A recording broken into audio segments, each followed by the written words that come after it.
அஸ்ஸலாமு அலைக்கும் வரஹ்மத்துல்லாஹி வரகாத்து.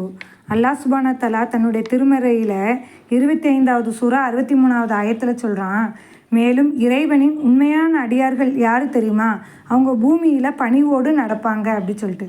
இது சார்ந்து தான் நம்ம ஒரு சம்பவம் பார்க்க போகிறோம். ஹைபர் போரில் ரசூல்லாவுக்கு வெற்றி கிடைக்கும். அப்போ ரசூல்லா மதீனாவுக்கு திரும்ப வராங்க. அங்கே ஒட்டகம், குதிரை எல்லாமே இருக்குது. ஆனால் நபி ஸல்லல்லாஹு அலைஹி வஸல்லம் மக்கள்கிட்ட கேட்காங்க, நான் பயணம் செய்யும் என்னுடைய கழுதை எங்கே அப்படின்னு தான் கேட்டாங்க. அது கொண்டு வந்த உடனேக்கு அதில் ரசூல்லா மதீனாவுக்கு ஏறி வராங்க.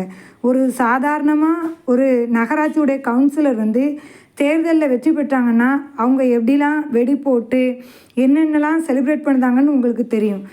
அந்த ரோட்டில் யாருமே போக முடியாத அளவுக்கு தான் இருக்கும். அப்போ இதெல்லாம் எந்த லெவலில் இருக்காங்க அப்படி சொல்லிட்டு நம்மளே கொஞ்சம் யூகித்து நம்ம பார்த்துக்கிடுவோம். ஏன்னா எந்த அளவுக்கு வானுக்கும் பூமிக்கும் குதிக்கிறாங்க அப்படின்னு. ஆனால் நபி ஸல்லல்லாஹு அலைஹி வஸல்லம் ஹைபர்ல கிடைச்ச வெற்றிக்கு அப்புறமும் அவங்க பணிவோடு தான் நடந்திருக்காங்க.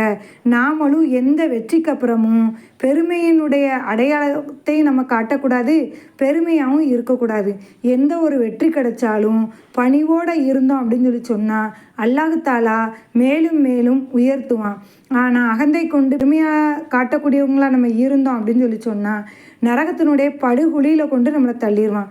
அல்லாஹ் தாலா நம்ம அனைவரையும் பெருமையை விட்டும் பாதுகாத்து பணிவோடு இருக்கக்கூடிய நன்மக்களாக மேன்மக்களாக ஆக்கி அருள் புரிவானாக.